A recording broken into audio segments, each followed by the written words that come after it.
Are you tired of watching shows that only give you general social media theory and expect you to figure out how to apply it to your own industry? Join us for this week's episode of Social Chatter, the industry's longest running social media marketing news talk show. Not only will you learn the latest breaking news, but you'll also gain practical advice on how to apply it. Now here's your host, Christian Karasevich.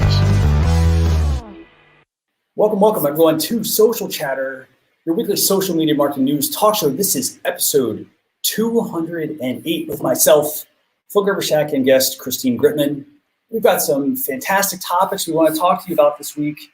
Lots of news from Facebook. Lots and lots of news from Facebook. We got Facebook, we got Instagram, we've got a couple of updates. They are sort of about TikTok a little bit, but I am really excited about this week's show. Lots and lots of things to talk about. And for those of you watching, if you're on Facebook at facebook.com/socialchefs, thanks a lot for tuning in. If you're watching us on YouTube, youtube.com/socialchefs as well. Feel free to leave us a comment in either place with any questions you have and whatnot. We'll do our best to feature your questions during the show. So without further ado, I'm going to go ahead and bring on Phil. Phil, how are you doing this week? What's up, Christian? I'm doing great, man. I'm doing great. There's so much changing this week. It is great to be part of the action. There definitely is. So while I set up a couple of things backstage, do you want to go ahead and introduce viewers to this week's guest, Christine Gritmon? I know we've had her on before, but feel free to tell people about her, how they can get connected with her, and so on. Sure, absolutely. So Christine is fantastic. She's a social media strategist, super smart. She runs an agency. She's a foodie. She does all sorts of cool stuff. Follow her at CGRITMON on Instagram. Look her up on LinkedIn. Find her on Facebook. She's one of those people that you're like, wow, dang, she's smart. And she used to be a singer. So she's got some tricks that she's using to save her voice for us today. So I can't wait to hear about this, but let's go ahead and bring her on. Hi. Christine, fantastic having you on. There she is. Hi. Thanks so much for having me. Yeah, thanks so much for being here. We're so glad you're here. Me too. So, by the way, if anybody has any, if you notice any audio issues and whatnot, let us know. A couple of guests said, hey, it sounds a bit off today. So, if you could just tell us what sounds off, we'll do our best to get that fixed. So, yeah. Just give me a second here, guys. But so I'll talk to Christine. You do your thing, Christian. So sure. We'll talk about stuff. So Christine, first of all, what the heck happened to your voice? I've been fighting off a sore throat all week, and today is the day that I woke up and it was just like, no, you can ignore me anymore. Not happening. So I canceled my other meetings, and this actually is a dramatic improvement from 10 minutes ago. I did all the things. I have this fancy makuka honey from New Zealand. I had a spoonful of that. I have this tea concoction, which includes half a lemon. It includes fire cider, some more raw honey. I took this Chinese loquat syrup that is like magic for voices, and I gargled with salt water. So basically, I've got this voice for a little while, basically as long as the tea lasts, and then it's gone again. So we got 44 minutes here to kick some booty, share some social media stuff, and show off how smart you are. But we're so glad you're here. Is there one other place, Christine, if people are going to find you, where would you want them to go? That's a good question. It's tricky. I'm trying to figure out. I've always had Facebook as my main base of operations, but it's hard. I feel like I'm smartest on Twitter, especially during Twitter chats. I'm most fun on Instagram. Facebook's kind of a mixed bag, and LinkedIn, I'm still kind of wrapping my hands around what my LinkedIn strategy is, but I'm there. Awesome. Well, wherever you are, I definitely recommend. What? You're not on TikTok? I'm not on TikTok. Not yet, anyway. I'm Maybe not after on today anymore either. Right? Yeah, we'll see. So that's fun. Well, cool. So good. Well, Christian, we got lots of stuff, buddy. Where do we want to start today? Well, I think we should talk about Facebook. We have quite a bit of Facebook news to discuss. And I know we were going through these topics beforehand. And I personally want to talk about these new ads that are running, or the new ones that are coming up from Facebook and from Instagram. Yeah, definitely. I think that's a good place to start. Facebook's testing 2 new ad features, in-app checkout and a new ad unit For Instagram, now right now, just a few people have access to those, but eventually more people will have access to those, offering the ability to move in a different direction so that you can actually start making even more money with your ads. So, Christine, do you have these features, or what do you think about them? I don't have these features, but it makes perfect sense because platforms are always about what will keep you on the platform. And as e-commerce has become a bigger part of especially Instagram, also Facebook to some degree, but really Instagram, they've had to figure out, okay, how are we going to marry, selling things with not taking people off platform? They've already done that with in-app checkout on Instagram. Now with these ads, they're taking it a step further, where if you see an ad on your timeline on Facebook or Instagram, you're going to be able to make that purchase without even leaving the ad. Talk about a seamless experience. Yeah, one click almost makes it as good as Amazon, but not quite. Which is the goal, well, right? Amazon sends you stuff before you even order it. They're like, we know you were thinking about this here. Yeah, it's true. Yeah, every time that I think about something, I think the little drones in my head, they go out and they look for it, and then Amazon sends me 17 Instagram ads and 3 Facebook ads, and then my friends call me about it, and then it's there forever. Yeah, that button freaks me out. I haven't used that Amazon Prime button yet, where you can literally touch it when you need more like detergent or something. The dash button. Yeah. Yes. That freaks me out. My kid funny. Would just be poking it all day long. I'd be drowning in toilet paper. Toilet paper. Yep. 96. 192. 308. Or like a cat or dog. That's it. Yep. Stop doing that. So, Christian, how much toilet paper are you going to buy with these new advertisements? That's what I want to know. I got to say, I actually like this. I like what Christine mentioned a second ago, by the way, with these ads. I think this is I like the fact that, it's one, they're happening right from the ads. I like the fact that they're not sending you off to the websites. A lot of people that we, deal with a lot of times, they come to us and they say, hey, I've got a website, and they're kind of expecting like all this magic to happen to make it easy for people to check out on their site. And the thing is, a lot of times the websites are kind of just, they're kind of cobbled together. It's like, oh, I'm using this checkout process. I've got this platform for my website. And then, hey, I'm sending people over from a social media channel over there, and then they got to kind of figure out, well, what do they do? And the problem with that is, a lot of times it's the customer. It's almost like, the business. You just need to kind of get out of the way of the customer. And so I like the fact that customers will be able to check out directly from Facebook. I know that people are going to probably complain about this. Hey, I'm not getting traffic to my website. They're not checking out all the other stuff that I added or all the cool features.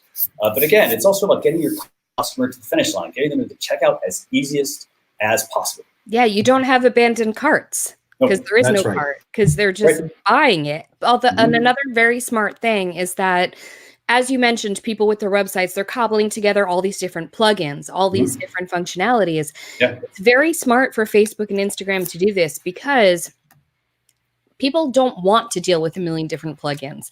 And if they don't have to, and if Instagram and Facebook provide enough sales to them, maybe that'll just be their platform. Yes.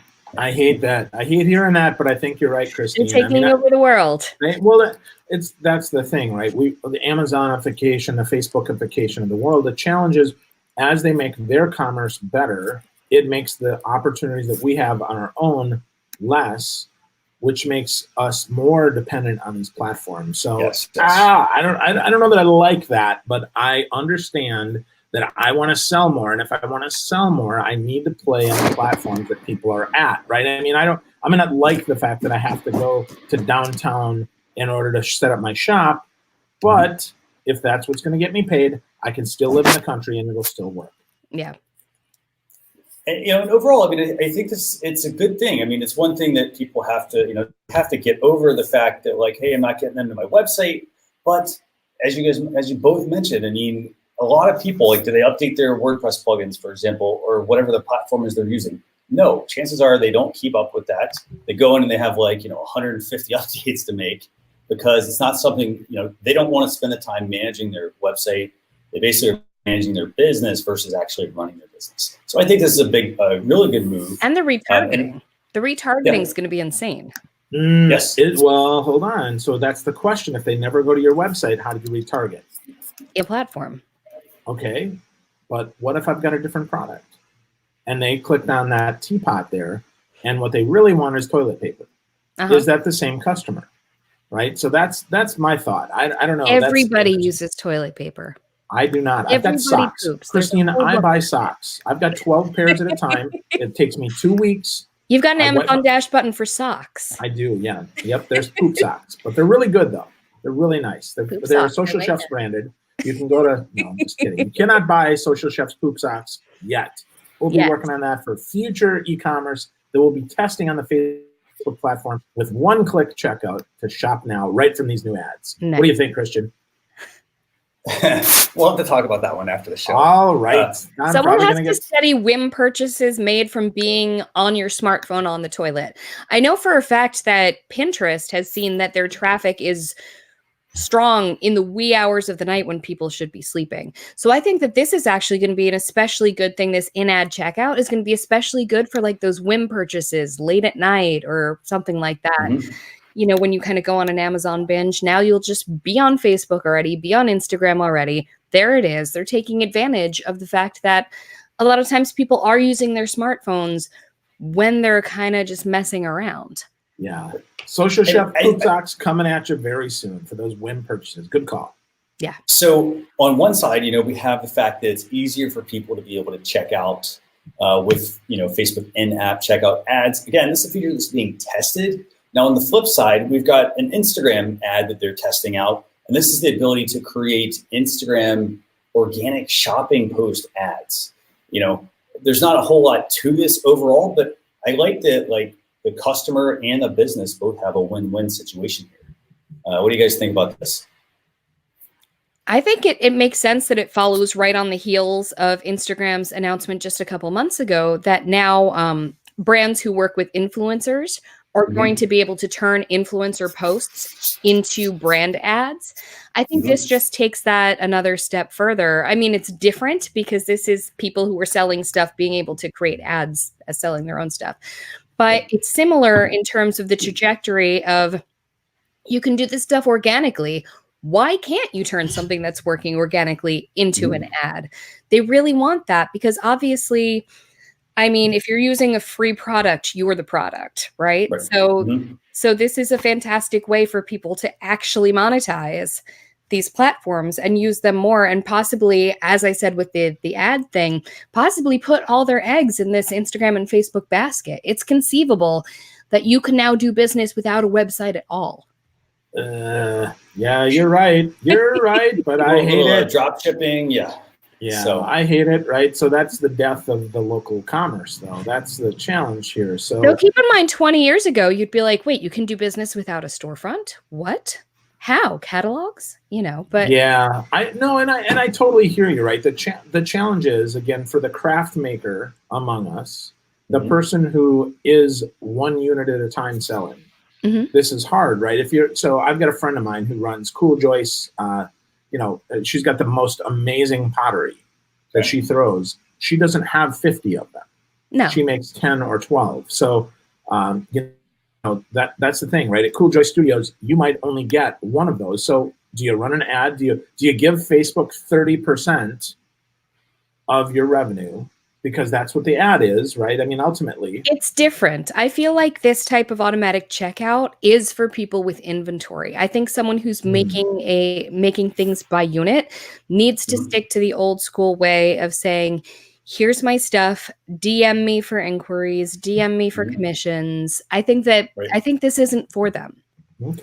Okay, that's interesting. But as we get so many ads, though, the problem is we squeeze out those posts, right? Because we end up every 4 posts is an ad for somebody who's got inventory, which hurts the little guy. I feel like, and I'm a Pollyanna here with this, but I feel like we're sort of reaching a split, right? I feel like previously we had brick and mortar stores. Then the internet came along and changed things around. And they took so much business from these brick and mortars. I think the internet selling thing, I think e-commerce, I think selling on Instagram and Facebook, I think things are going so far the other way that now there's actually a split. There's experience shopping versus ordering shopping. And I feel like now it's reached a point where there's such a split.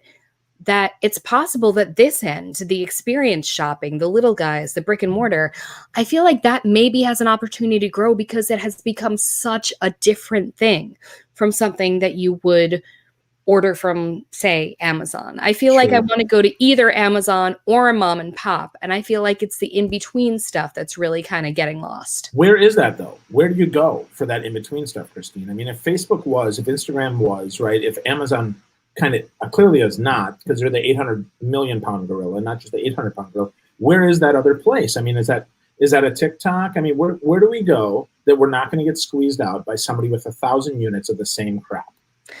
I think that Instagram still is a good place for that. I really do. I feel like if I am going to a big guy, I'm more likely to be going directly to their website. I feel like Instagram can play into that experience shopping situation, much like Etsy. I feel like that actually, even though it is technically digitally run and it is technically buying something online, I think it benefits from that experience shopping. Very interesting. Very, very interesting. Christian, any last words before we move on to the next topic? Not really. I mean, the only thing I just want to say is that I like the fact that, and keep in mind, because you're going to have people that are not going to like this. They're not going to like the fact that, like, hey, there's more ads. But I like the fact that somebody can, we knew that Facebook, they've been doing this with all of the, areas on Facebook. They've been running, giving more opportunities to run ads. Hey, now we're on Instagram. They're basically recycling the same feature, which is, hey, we're going to start putting ads in all these different places. But I like the fact that they're letting you take your organic posts, and if they're working, you're going to run some ads. And it also does signal in a way that Instagram reach is probably going to just totally just take a big dive, and you're going to have to run ads. But you know what? Here's the thing. This is business. It's business that has always been like this. Who is the person that typically sells the most product? A lot of times it's not the person, it's not the little small person that doesn't run any ads. You have to run ads. You have to get in front of your customers. You have to be top of mind pretty much all the time until people just they recognize your brand. When you look at, for example, say, Apple had iOS 13 and new Apple iPhones this week. They have certain requirements with, hey, the Apple logo, for example, because they want that brand recognition. They want it out there. And it's the same thing with every type of business. So I think this is a really good move for both Facebook and Instagram users. It is going to mean, obviously, more ads, but also having more ad spend. But I think it's a good move. We're still getting an insanely powerful tool. Yes. Instead of for free, we're getting it for cheap. I mean, compare it to rent on a storefront, and it's ridiculous, the difference. If we can fit in our little itty-bitty window display that they give us, because we only get to run one ad because I can only afford $50. Mm-hmm. So I agree with you. Good. What you're doing, $50 can do it. And if they knew what they were doing, they wouldn't need it. They wouldn't need $50, and they'd have had a bigger business because they'd have scaled up. So anyway, totally with you, Christine. Really awesome conversation there. So Christian, do we want to talk about the next Facebook update, which is the fun facial recognition thing? Sure. Yeah. Let's talk about that real quick. Yeah. So what do we have going on, Phil? So, well, here's the thing, right? So Facebook has creeped people out by saying, hey, you might be in this picture that Christian posted. And when I get this, I often get this in compilations, right? So Christine and Christian and I are mentioned in this thing. And then I get someone that I don't even know that either pirated the picture or they're trying to share it. And it says, would you like to tag yourself in this picture? I'm like, who is this person? This is kind of creepy. How do they have naked pictures of me?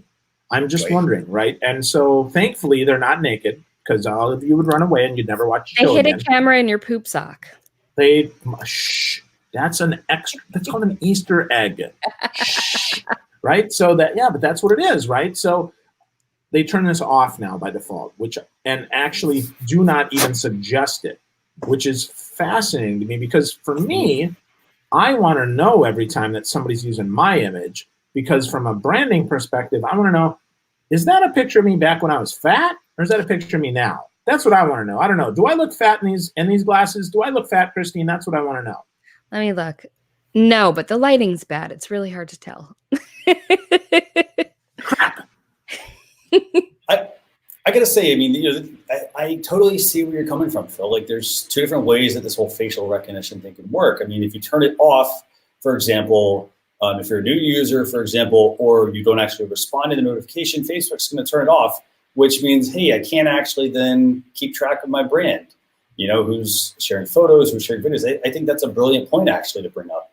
At the same time, a lot of people don't want them to actually create a profile. And that's the one thing that happens when you do turn the facial recognition on. Facebook creates what they call a face recognition template that basically they can map and say, okay, we have this much about this person. How can we compare this to our database and see what actually shows up? So, and then you have people spinning out this whole like future sci-fi scenario where this means that the government, the man, has access to this whole facial database, and they can do deep fakes, and they can, frame you for things. And it just spins out into all these people go nuts about facial recognition.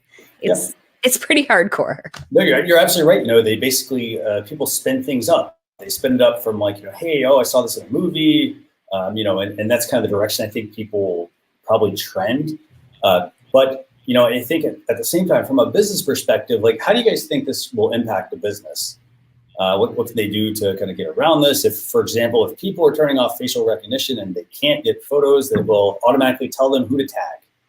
I don't think that's much of a big deal, to be honest with you, simply because most businesses, they're going to ask for permission anyway. If you ask for permission, they're probably already going to like the page. And most people like to share the news about themselves, right? That's the thing. So if it's still worthwhile, there's no more accidental tagging. I can't take that selfie of me and Gary V from 100,000 miles away and hope like hell that tags Gary V, and now his 1.4 million followers see me, which is actually good, right? Because we see some fake influencers that do that, right? They hope that somebody with a bigger following than them shoulder dives their picture, and the facial recognition turns on. So I actually think this is much ado about nothing for business. I don't know, Christine, what do you think?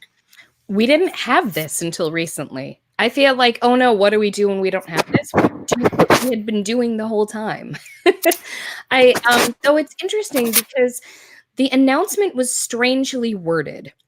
Because I do actually feel like I saw in real life last night people who I know did not turn facial recognition on. What I saw was I no longer was prompted to tag them. They still received notification that I had uploaded a picture that Facebook thought was them.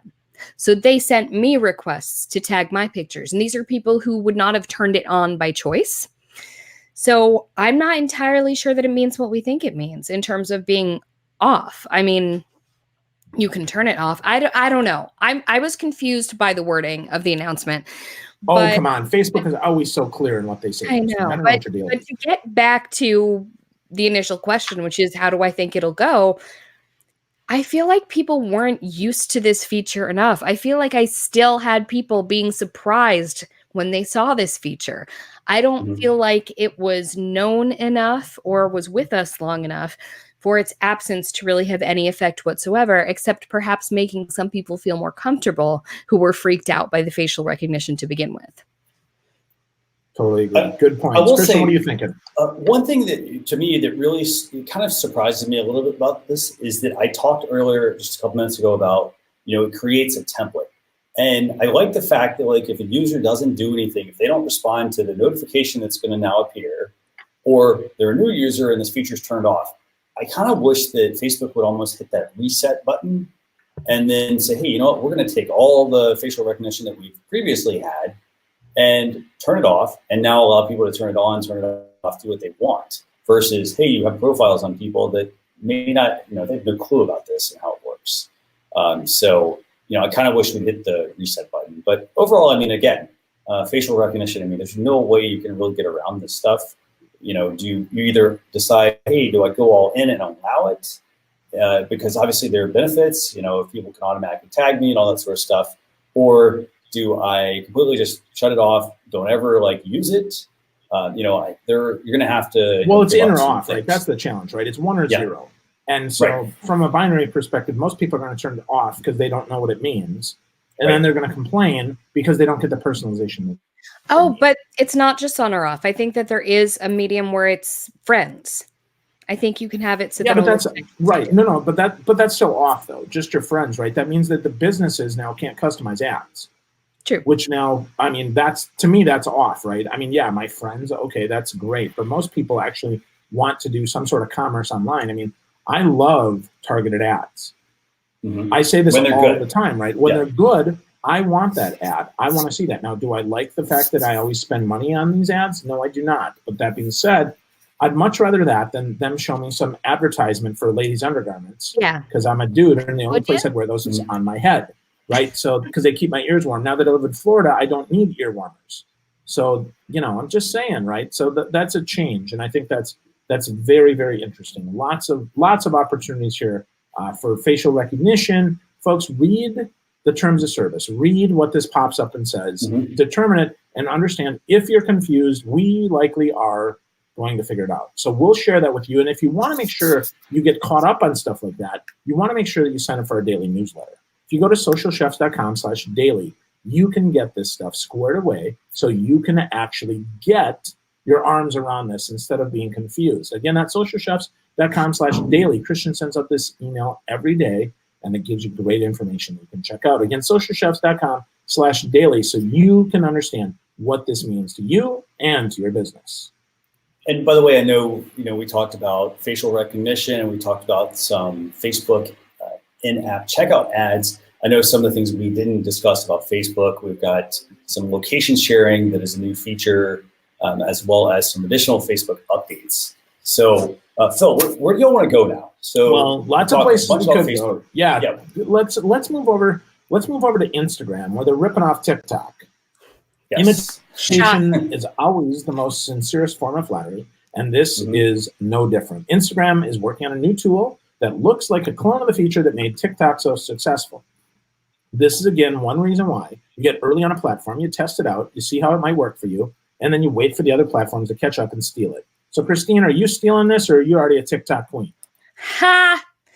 I'm too old for TikTok. No, Whatever.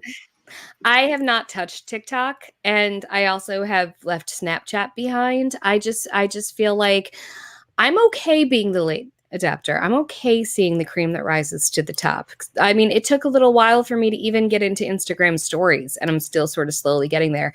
However, this actually did inspire me to look at TikTok because it wasn't what I thought. TikTok itself has expanded well beyond what I knew about it being basically a Musical.ly clone.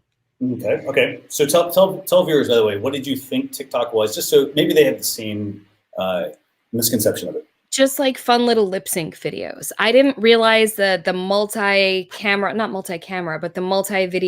cobbling together, editing these cool things. Now it makes a little bit more sense to me.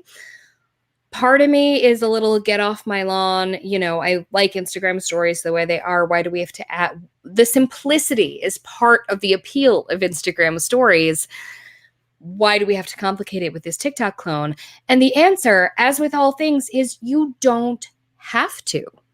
It is more tools. It is more options. If you are speaking to an audience, if you're a business who's speaking to an audience who is accustomed to TikTok, but you are stronger on Instagram, or maybe you want to take advantage of Instagram checkout or something, and you really want to move that TikTok audience over to Instagram, this is a way to communicate with them in the visual language that they have shown reaches them.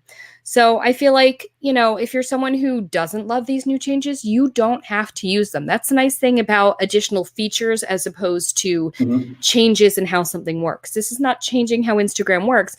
It's giving you more creator tools. Yeah, you absolutely. can still do a plain old simple Instagram story if you want to. However, these creator tools, I think that even though they're talking about how it's targeting TikTok and it's taking it from TikTok, I feel like it's almost a YouTube challenger to another degree, because by enhancing the creator tools for video on Instagram, and ultimately that's what stories are. It's creator tools for video on Instagram, even though you can do a still frame story, but still, I feel like this is yet another. I feel like TikTok is almost, I think it's also, I think that people aren't talking enough about how this challenges YouTube in a sense. We already knew that Facebook considered itself a YouTube challenger, but now this is really bringing Instagram into this game, even more than IGTV, I would say, because of the creator tools and the fact that you can just do it right there. Whoa. Competing with YouTube. Christian, what do you think, buddy? So I think overall, I like the idea of TikTok. It does take some time to kind of understand how it's actually going to work. Like, And how can TikTok actually? That's the time. Sorry. Do what? So what? TikTok time. Okay. Sounds good. Nice. Very nice. I'm on medication. I will say this. I think that, TikTok obviously takes some time to understand and to kind of see, well, hey, how can this actually work with my business? It's not for everyone. It's another platform. And this is the thing people need to understand about social media. It's not a magic bullet. It's not going to make everything all of a sudden just start to work.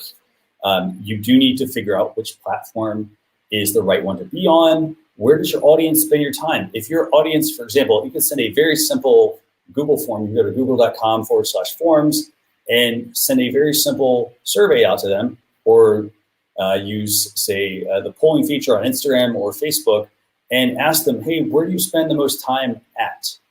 And learn from them. If they say, if no one answers TikTok, chances are I'm not going to go play in that playground.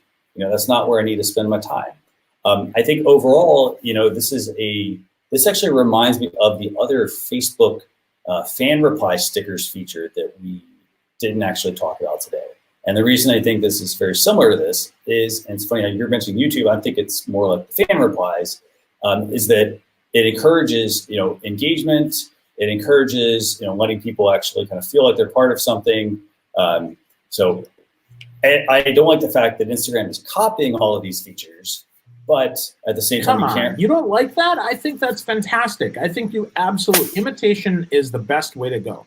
And YouTube has fan response stickers too. Yeah. YouTube has fan response stickers. YouTube has the ability for fans to pay money to put stickers so that their responses are really seen by the creator. YouTube has this stuff. It's everyone has all the things. Exactly. Keep ripping each other off, folks, and just making it better for those of us that are trying to do real commerce. Well, it's all changing the visual language is really what it is. It's changing the commerce of things, but it's also all affecting the visual language. I used to feel like I could ignore Snapchat, but I'm glad that I didn't fully ignore it, because I did pay attention to Snapchat briefly. I wasn't that active, but I paid attention, and I'm glad I did, because then when Instagram stories came around, I wasn't unfamiliar with the concept. So to me, the things that are a little more niche, I feel like Snapchat and TikTok are still niched more to the younger markets. I know that they're expanding, but if you look at the heaviest user base, it's still fairly niche. They're useful to see how those things are impacting the trend of our visual language going forward, which eventually everyone has to adapt to, because the young people are the consumer base going forward. Absolutely. So I think overall, the bottom line is, hey, they're testing a feature called Instagram Clips. It's not something that's rolled out to everyone. It's a behind the scenes thing, actually. It's something that's more in the code of the product versus something that people actually are testing. So just keep in mind, we talked about Instagram Clips, a clone of some TikTok features. Bottom line. So Phil, where do you want to go next? Then we had a couple of Twitter topics. Well, we got lots of stuff. I think the fact of the matter is, though, Christian, we probably got to move to tool time, man, because we've got only about 8 minutes here before we got to wrap this sucker up. And we want to make sure that we talk about some cool tools, because they actually integrate with each other, which is really different. Often we give you two separate tools that may or may not touch each other. This time, they're directly related to each other, and they're all about your customers. If you're a business, these are tools that you can actually use. So, Christian, it's tool time, buddy. Tool time, do the dance. Do the dance. So I'm dancing behind the scenes, guys. You can't see me. Having a lot of fun. I'm doing, I don't know, like the thumbs up dance or something. But can you do the Tim Taylor kind of grunt? I got to get that sound effect, actually. We'll have to add that into the show, maybe. Yeah. Let me clear my throat. You were just waiting to whip that one out. I was waiting. That's it. I'm twerking on my own. Twerking behind the scenes, folks. You can't see it, but you believe it's happening. Leave your behind the scenes. So, what tool do you want to start with first? So, let's start with HubSpot CRM. So, Christine, I know this is a favorite of yours. What is up with HubSpot CRM? And first of all, let's start with the definition. What is a CRM? Yeah. Customer relationship management. So basically, when you have a conversation with somebody, so it's very easy for things to get lost, right? Pulling up an old email that you started with somebody, you have somebody who maybe inquired. It's very easy for all these communications to get lost. And one of the nice things about putting them in a CRM system is you can track that information. You can guide it through your system more easily. I hesitate to say funnel, but it's a good place to keep track of information you have on somebody, to give them context and to help move them through and ideally become a customer and keep them happy and make sure that, it's basically a place to keep track of things. And there's much better and more effective ways to use CRMs than I do. There's a lot of things they can do. There's a lot you can look at in terms of really tracking what is and isn't bringing in revenue, what customer value, all these things. But the thing that I like about the HubSpot CRM is, again, I'm not very on top of this stuff. HubSpot CRM is a free tool that is made by and powered by one of the best and most effective paid platforms out there. So the fact that you get this much for free from such a leader is fantastic.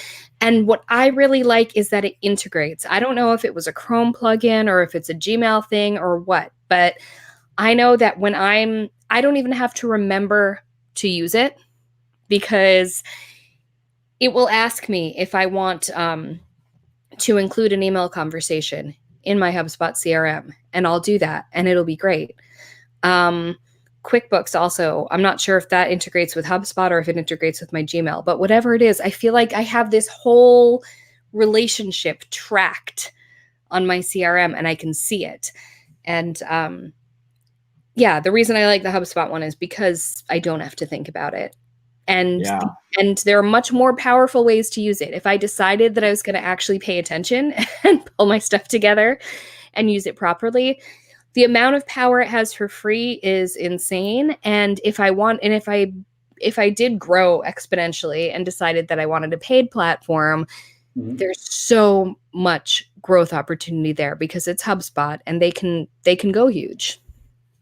Yeah, I think that's a great point. I mean, this is one of those tools, if you don't want to use marketing automation, or you do even, and you have a sales team, or you're just the only person, this gives you the opportunity to track, which is really important, so that I can know Christian sent me an email, I sent Christian an email, I answered that question, Christian's made an appointment Thursday at 4:00, and now I can review our conversation, and now make that conversation much more rich than... Sorry. No, go ahead. And it can automate stuff, and I believe that there's plugins with... I think, I could be wrong, I think that they've added some degree of stuff with emails and with social media advertising, which is a fantastic additional thing to add on. Though it's very interesting because MailChimp has also recently added some CRM functionality. So it's going to be interesting to see how this plays out. Is HubSpot going to develop new stuff? Or are they going to kind of say, whatever, people are copying us, we're going to just keep being awesome? I don't know. It's very interesting to see how the CRM wars are going to play out. But the fact is, I haven't really paid attention to anyone deeply but HubSpot for the past few years. I looked at other CRMs years ago. Yeah. A lot of them, they were just clunkier. They didn't work well in the app, which is huge. Like, I need an app to work if there's going to be an app version of it, because I'm on the go so much. I just feel like it's such a good basic place, and there's so much you can plug into it because they have a larger company behind them. Sure. No, good points. Christian, what about you? Are you using a CRM, and how do you use it? I would say this. I want to give the example, actually. So I think CRMs are absolutely important. As you mentioned, hey, you can have an email conversation with somebody. You can have another conversation, for example, through other channels, for example. And I kind of like to say it's almost like, hey, I just have, if I'm doing it the old way, which is there's papers and everything kind of scattered all over the place. There's notes here. There's pen on it. I've got a note on my phone, for example. Oh, I've got some text messages. I've got some emails, and all this stuff is kind of all over the place. And having that CRM tool will help you put all of this information together in one organized place. For example, Facebook. If you've got a Facebook page, if you go to send a message, or respond to a customer, there's actually a pseudo CRM built into this. You can add details about your customer, you can add labels, you can add activity, you can add notes, but all of that is manual work. And the great thing about using a CRM, such as, say, the HubSpot CRM, is that everything is basically pulled together in there. They have integrations with lots of different platforms, or at least these things usually do integrate together. And that's the thing I really like about this. You can schedule follow-ups too, which is fantastic. Yeah. So, Phil, what do you think? What are your thoughts? Because, So you turn as a sales trainer, right, a CRM is an absolutely critical tool for my clients. So here's the thing. Let's talk small businesses, big business real quick, and then we'll move on to the next tool. And that is, with a CRM, Christine's automatic tracking is so important because you track conversations, because otherwise we forget. And as you integrate other things, regardless of what it is, if it integrates with your CRM and it's an important tool that you use for conversation, you should use it, whatever the CRM is. And if it doesn't, then you should think either A, is this the right tool? Or B, is this the right platform really for my customers? Okay. So for instance, nothing integrates with TikTok. That's not to say that you shouldn't use it. It is to say that's not a conversation piece for trackable sales conversations. That might just be an awareness building tool, which is cool. So that's small business. Big business goes, you can, if you have more than one person on your sales team, you do have to pay for HubSpot CRM. They do have an upgrade path, and it is worth it. I have used the paid version of HubSpot CRM. It is a fantastic tool. There is more that you get with it. You get a phone number. You get a custom calendar stuff. There's things that you get that you cannot get with the free version. So my advice is, first, figure out your process, think about your strategy, then find a tool. That's always the thing here, folks. We talk about this every single week, and I can't stress this enough. If you don't have a strategy, you're just throwing tools and money at something, anything. If you do, then a tool like this is fantastic. Absolutely. And, and I think the other question I'm going to ask you, Phil, because, just real quick on this, why, what is the barrier to entry? Why do people not use a CRM? Is it because, hey, I've just not been taught about this? The barrier to entry is so low, they just kind of jump in without kind of thinking about that? Or it's the same with any tool. Why do they not use any tool? And the answer is because they never had any training. They don't understand it. They just hear us on the show that touts a tool instead of hearing the whole conversation, which is you need a strategy. You need to think about this. It has to be integrated. If it's not, don't do it. So folks, if you're listening to this, I want to encourage you to really think about what problem are you trying to solve for? Who, our 3 Ps, we talk about this. People, who am I serving? P, problem, what problems am I solving? P, product, last thing, that's it. Product could be free tools. They could be free ebooks. They could be paid books. They could be, webinars, whatever they are. Listen to that. And if you're B2C, right, the problem that you solve is people want wine. They want food. They want poop socks, whatever it is that they want. No, they don't. Yes, they do. Everybody wants a Social Chef's poop socks. SocialChefsPoopsocks.com. No, just kidding. Do not buy that, Christian. So, but right, that is what people want. That is what people want. And if we don't do that, right, that is the barrier to entry because they don't have a problem that they're solving. With that, the problem that you solve with a CRM is you can't keep track of conversations. And they often happen other places, and that leads us to the next tool, because my favorite place for conversations to happen is LinkedIn. What a nice integration of tool discussions. Right? LinkedIn. So LinkedIn allows you to sync a profile into HubSpot and log messages. Free tool for just a couple of those so you can test it out, see if it works. But more importantly, the paid version actually now makes it so that HubSpot and LinkedIn play nicely together, which is so important if LinkedIn is part of your sales and marketing strategy. Here's my question. Do you need to be on one of the paid LinkedIn plans? No. Integrate? Oh, that's good to know, because I know that there's the sales tracker and all these different tools you can Sales Navigator, nope. So this will sync regular messages and regular profiles. Because it is not an automation tool, it is allowed by LinkedIn. If it was an automation tool that allows me to look at 1,000 profiles at a time without going to the platform, it would not be. So if you don't use LinkedIn, this tool does nothing for you. If you do, it says, I sent Christian a message, pop that in my CRM. It's a great tool. I've used this tool. It's a fantastic tool. It works incredibly well. I have to check it out. I didn't know it till today. So do you access it through HubSpot or through LinkedIn? Neither one, actually. It's a plugin. It's a plugin that allows you to basically say, boop, I had a conversation with Christine, sync that to her CRM record so that it's just like I sent Christine an email through HubSpot. I like that. Right. Yeah, it's a great tool. Linked Hub, it's fantastic.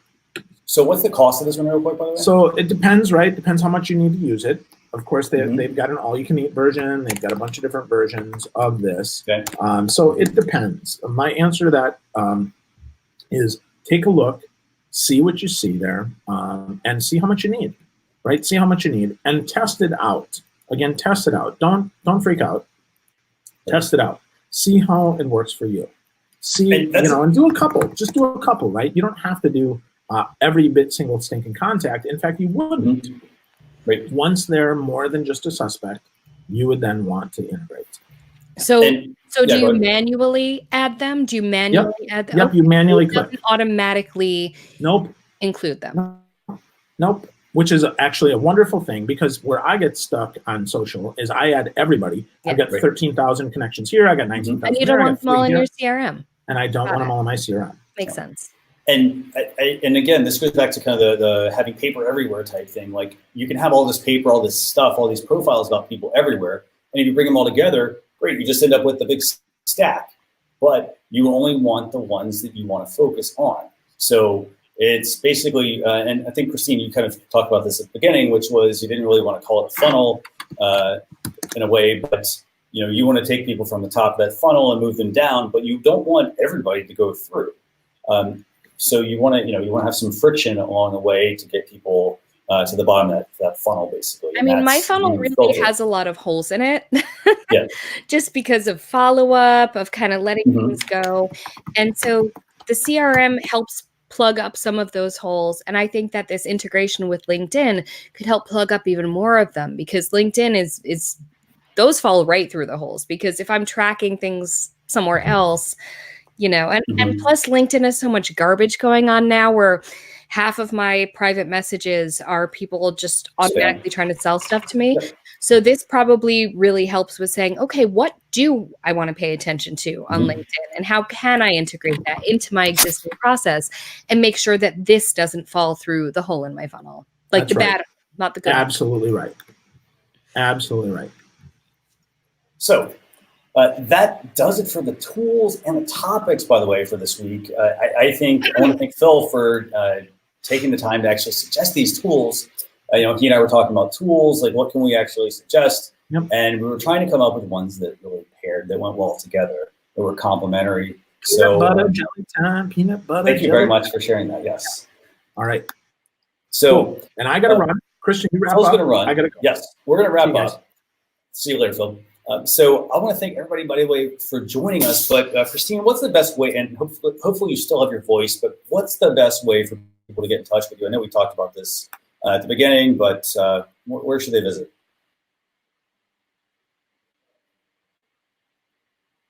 So I lost Christine's audio. Sorry. There we go. I was like, whoa. I was like, her voice totally went out.